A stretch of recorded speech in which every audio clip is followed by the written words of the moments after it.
Hello guys, welcome back to my channel humanities class. तो आज हम डिस्कस करने वाले हैं साइकोलॉजिकल डिसऑर्डर का। जो आगे का टॉपिक है मेजर साइकोलॉजिकल डिसऑर्डर्स, उसे हम डिस्कस करेंगे। तो इसमें जो सबसे पहले डिसऑर्डर आता है वो आता है एनजाइटी डिसऑर्डर। अब तुम लोग बोलोगे कि एनजाइटी क्या होती है। ठीक है, तो एनजाइटी एक ऐसी ऐसी फीलिंग होती है, मतलब कि अनप्लेजेंट फीलिंग होती है। ठीक है, इसमें क्या होता है कि आपका जो हार्ट रेट होता है वो काफ़ी ज़्यादा बढ़ जाता है। आपको डिजीनेस होना शुरू हो जाता है। ठीक है, आपको चक्कर आएंगे या पसीना आना शुरू हो जाएगा। ठीक है, तो इसे हम बोलते हैं एनजाइटी। अब सुनो, जो नॉर्मल एनजाइटी होती है वो मतलब हम कह सकते हैं कि वो ज़्यादा हम सोचते नहीं है कि वो डिसऑर्डर में आएगी, क्योंकि वो काफ़ी ज़्यादा मोटिवेटेड होती है कई बार।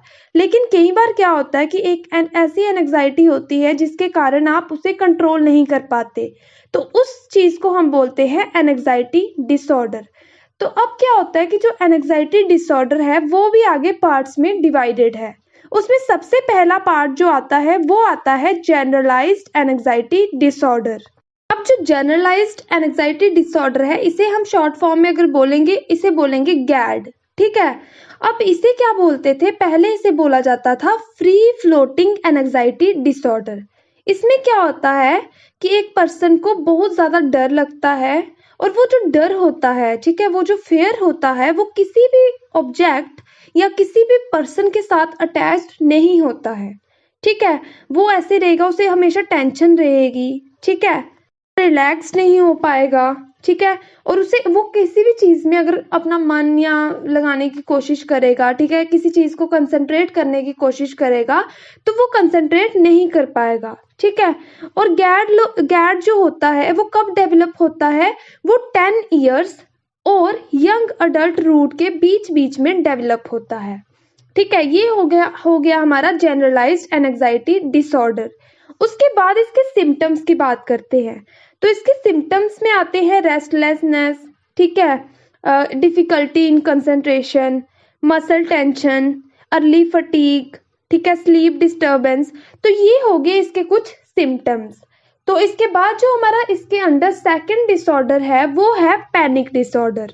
अब पैनिक डिसऑर्डर में क्या होता है कि एक पर्सन को पैनिक अटैक्स आते हैं, या फिर हम उसे बोल सकते हैं एनजाइटी अटैक्स आते हैं, जिसमें एक पर्सन इंटेंस टेरर को एक्सपीरियंस करता है, उसे बहुत ज़्यादा डर लगता है। ठीक है, अब तुम लोग पूछोगे कि इसके सिम्टम्स क्या हैं।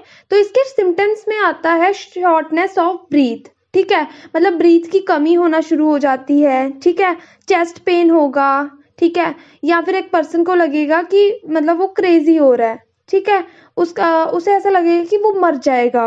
ठीक है, तो ये कुछ सिम्टम्स होते हैं जो इंक्लूड होते हैं पैनिक डिसऑर्डर में। इसके बाद हमारा नेक्स्ट डिसऑर्डर है फोबिया। तो फोबिया क्या होता है, इरेशनल फियर जो किसी भी सब्जेक्ट, ठीक है, मतलब किसी भी पीपल, सिचुएशन या फिर किसी भी ऑब्जेक्ट के साथ रिलेटेड है।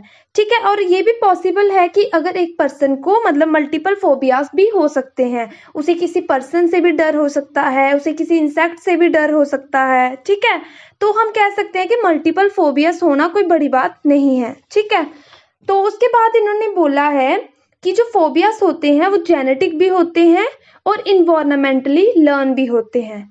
अब आगे फोबियाज क्या है, वो 3 टाइप्स में डिवाइडेड हैं। सबसे पहली जो टाइप है वो है स्पेसिफिक फोबिया, दूसरी है एगोराफोबिया और तीसरी है सोशल फोबिया। स्पेसिफिक फोबिया क्या होता है कि ये मतलब मोस्ट कॉमनली अकरिंग टाइप है, सबसे ज़्यादा यही देखी जाती है लोगों में। तो इसमें हो गया कि किसी को भी एक मतलब किसी को भी किसी चीज़ से या किसी भी इंसेक्ट से डर लगता है। जैसे कई लोग होते हैं जिन्हें स्नेक से बहुत ज़्यादा डर लगता है, किसी पर्सन को ब्लड से बहुत ज़्यादा डर लगता है, इंजेक्शन से बहुत ज़्यादा डर लगता है। ठीक है, कई होते हैं जिन्हें इंजरीज से डर लगता है कि कहीं मैं इंजर्ड ना हो जाऊं। ठीक है, तो ये हो गया स्पेसिफिक फोबिया। अब बात करते हैं सोशल फोबिया के बारे में। अब सोशल फोबिया क्या होता है, इसमें हो गया कि एक पर्सन को जब वो किसी और के साथ बाहर सोशल मतलब जाता है लोगों से मिलने, ठीक है, तो उसे क्या होती है, एम्बेरसमेंट अक्कर होती है उसके अंदर, ठीक है। उसे डर लगता है जब वो दूसरों के साथ बात करता है, दूसरों के साथ डील करता है, ठीक है।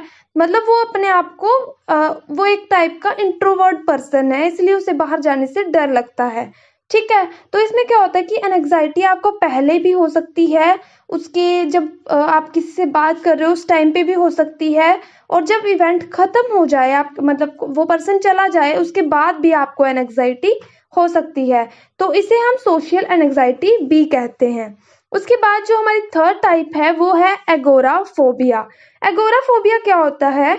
इसमें एक फियर होता है आपको अनफैमिलियर सिचुएशंस में एंटर होने से, ठीक है। अगर आपको कोई पर्सन बोलेगा कि आपको वहां चलते हैं, ठीक है, वहां घूमने चलते हैं, आपको उस जगह के बारे में कुछ नहीं पता, ठीक है, तो एक पर्सन को उस चीज से डर लगेगा जिसे एगोराफोबिया होगा, ठीक है। तो वो इसीलिए न्यू सिचुएशंस को काफी ज्यादा अवॉइड करता है, ठीक है। तो ये हमारा हो गया एगोराफोबिया। इसके बाद जो नेक्स्ट टाइप है वो है सेपरेशन एंजाइटी डिसऑर्डर। इसमें क्या होता है कि एक पर्सन जो है एक चीज से इतना ज्यादा अटैच्ड हो जाता है कि उसे उस चीज को अगर हम उसे उससे दूर करेंगे, ठीक है, तो उसे एंजाइटी फील होगी। जैसे अगर एक पर्सन है, हम कह सकते हैं कि अगर वो काफी ज्यादा अपनी मदर के साथ अटैच्ड है, ठीक है, एक चाइल्ड है, वो अपनी मदर के साथ काफी ज्यादा अटैच्ड है, जब उसे स्कूल पढ़ने के लिए डाला जाएगा तो वो काफी ज्यादा एंजाइटी फील करेगा, उसे लगेगा कि वो अब अपनी मम्मा से दूर हो रहा है, ठीक है। तो इस चीज को हम बोलते हैं सेपरेशन एंजाइटी डिसऑर्डर। इसे हम सैड भी बोलते हैं, ठीक है। नॉर्मल अगर आप बोलो तो इसे हम सैड भी बोलते हैं। सैड की फुल फॉर्म क्या है? Separation anxiety disorder. तो इसमें आगे, इसके आगे जो हमारा नेक्स्ट डिसऑर्डर है वो है obsessive compulsive and related disorder. अब obsessive compulsive and related disorder आपने आई थिंक सो पीएचई में भी किया होगा, तो ये सेम ही है उसी की तरह, फिर भी हम इसे एक्सप्लेन करते हैं, ठीक है।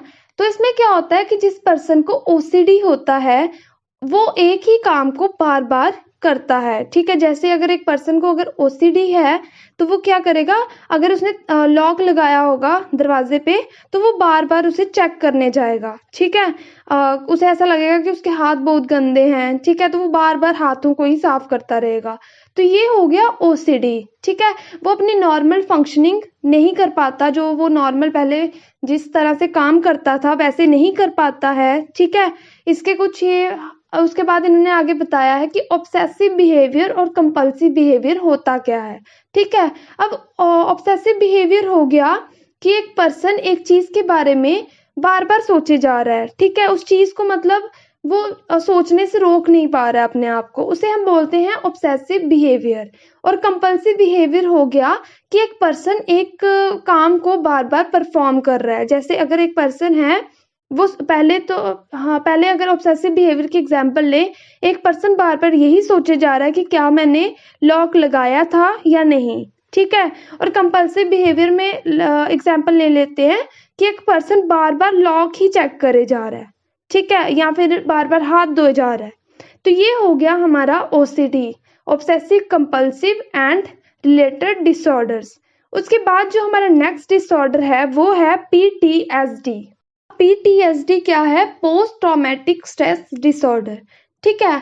एक पर्सन जिसके साथ कुछ ऐसा हुआ है लाइफ में, जैसे कि उसने अपने कोई मतलब काफी क्लोज वंस खो दिए हैं किसी एक्सीडेंट में, बॉम्ब ब्लास्ट में, ठीक है, या फिर उसने एक्सपीरियंस किया है टेररिस्ट अटैक, वो क्या एक्सपीरियंस करेगा? वो पीटीएसडी एक्सपीरियंस करेगा, पोस्ट ट्रॉमेटिक स्ट्रेस डिसऑर्डर को एक्सपीरियंस करेगा। अब इसके इन्होंने आगे कुछ की सिम्टम्स मेंशन किए हैं। सबसे पहले कि उसे बार बार वही सपने आना शुरू हो जाएंगे, ठीक है, बार बार वही एक्सपीरियंस करेगा अपने सपनों में जो उसने सामने देखा था।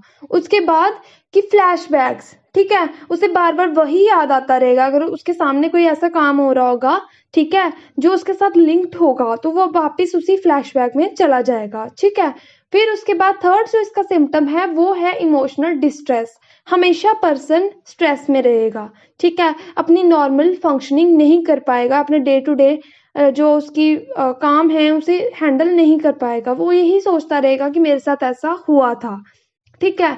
ये हो गया हमारा PTSD, post traumatic stress disorder. उसके बाद हमारा जो नेक्स्ट टॉपिक है वो है somatic symptom and related disorder. अब somatic symptom and related disorder में क्या है, ये होती है कुछ ऐसी कंडीशन जिसमें एक क्लाइंट को लगता है कि उसके मतलब उसके अंदर कुछ हो रहा है, फिजिकल सिम्टम्स कुछ उसे लगते हैं, लेकिन ठीक है, लेकिन उसका कोई भी मेडिकल कॉज नहीं होता है या फिर बायोलॉजिकल कॉज नहीं होता है।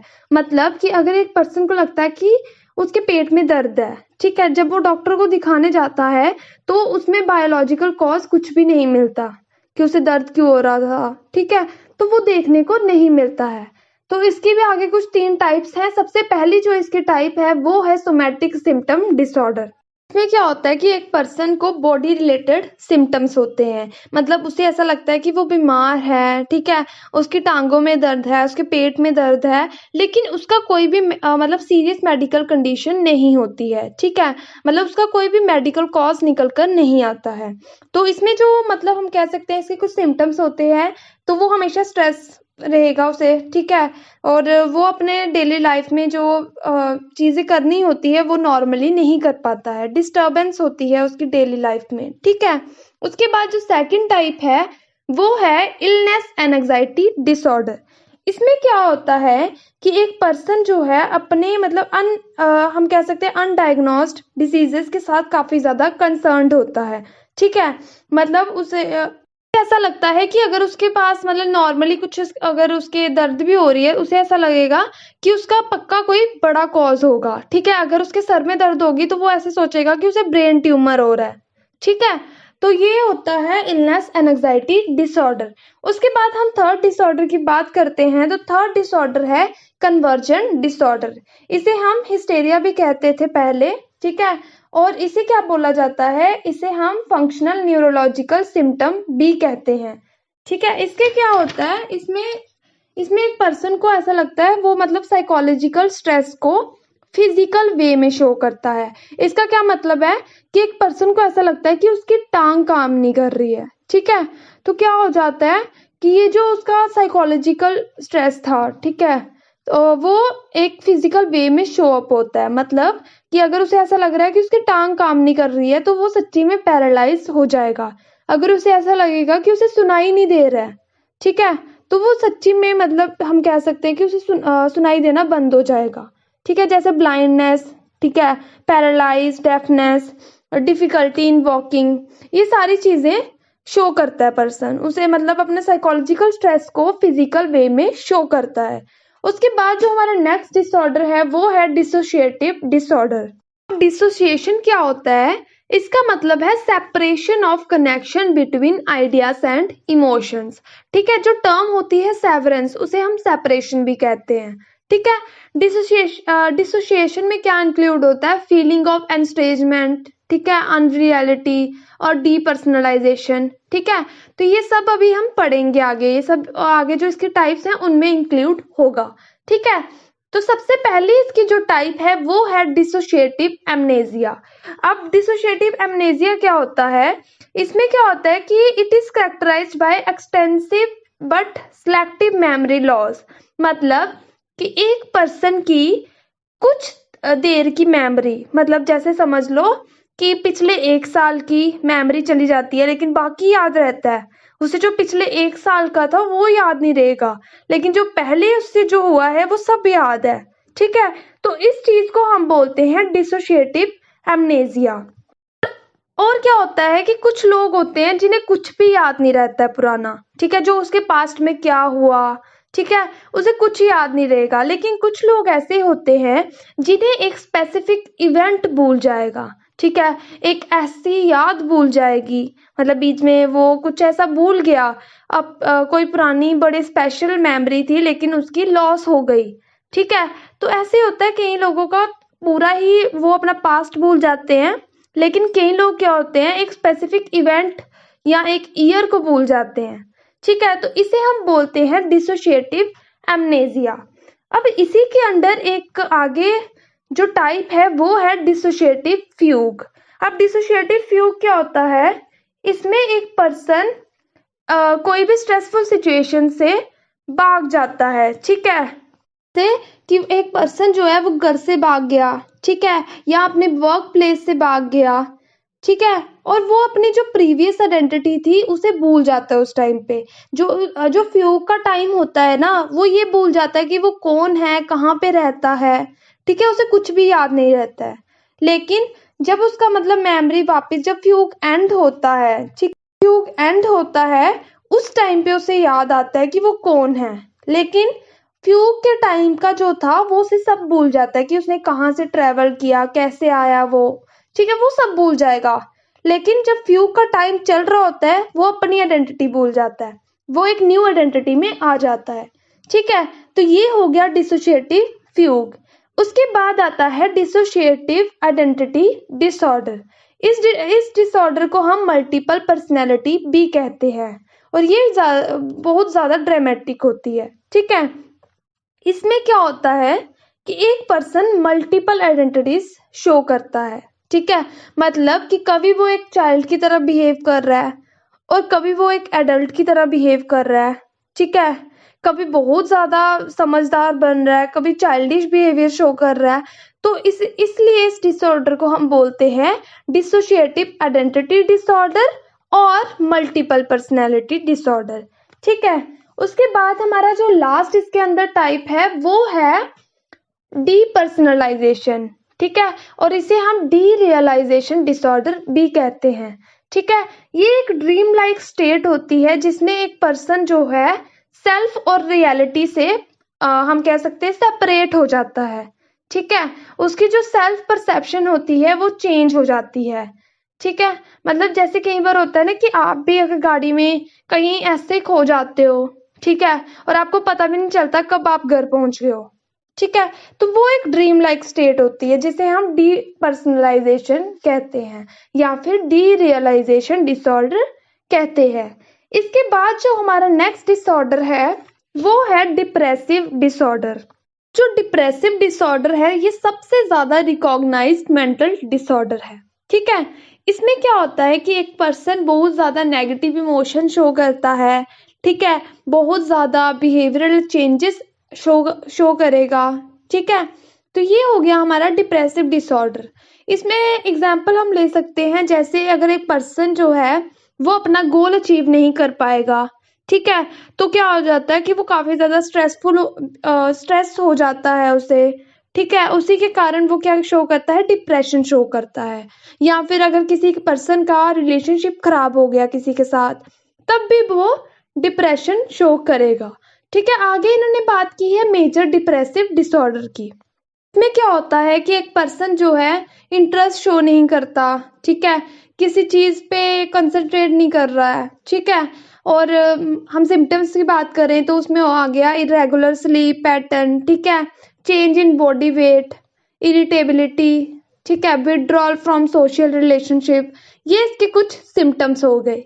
आगे इन्होंने बात की है फैक्टर्स प्रीडिस्पोजिंग टू डिप्रेशन आर, ठीक है। अब इन्होंने फैक्टर्स बताए हैं। पहला है एज, दूसरा है जेनेटिक्स और तीसरा है अदर फैक्टर्स। अगर हम बात करें एज की, जो वुमेन्स होती हैं, ठीक है, वो यंग अडल्टहुड के टाइम पे डिप्रेशन शो करती हैं, और वहीं अगर मैन की बात करें तो वो मिडिल एज के टाइम पे डिप्रेशन शो करते हैं। उसके बाद बात करते हैं जेनेटिक्स की। तो ये काफी ज्यादा क्रूशियल फैक्टर है जो कि डिटरमाइन करता है एक इंडिविजुअल की प्रोननेस टू डिप्रेशन, कि वो कितना ज्यादा डिप्रेशन को प्रोन है, ठीक है। उसके बाद बात करते हैं अदर फैक्टर्स की। तो अदर फैक्टर्स में आ गया कुछ ऐसे फेस लाइफ में, ठीक है, जैसे कि lack of desired social support. एक पर्सन के पास सोशल सपोर्ट नहीं है तो उसके कारण क्या होगा कि वो डिप्रेशन फील करेगा, ठीक है। मतलब ऐसी चीजें, कुछ ऐसे फेस होना लाइफ में, कुछ ऐसा इवेंट हो जाना आपकी लाइफ में जिसके कारण भी आप डिप्रेशन शो कर सकते हो, ठीक है। जैसे अगर एक पर्सन अपने गोल को अचीव नहीं कर पा रहा है, ठीक है, काफी टाइम हो गया, वो बार बार ट्राई कर रहा है लेकिन उसका गोल अचीव नहीं हो रहा है, ठीक है, तो उसके कारण भी क्या होगा कि वो डिप्रेशन शो करेगा। तो यहाँ पे आज की हमारी वीडियो खत्म होती है। अगर आपको वीडियो अच्छी लगी होगी तो लाइक शेयर और सब्सक्राइब करना ना भूलें। और कमेंट करके ज़रूर बताना अगर कोई डाउट होगा। तो और साथ में अगर आपने पार्ट 1 नहीं देखा है तो उसका लिंक मैंने डिस्क्रिप्शन में डाल रखा है, आप वहाँ पे जाके देख सकते हो। Thank you so much.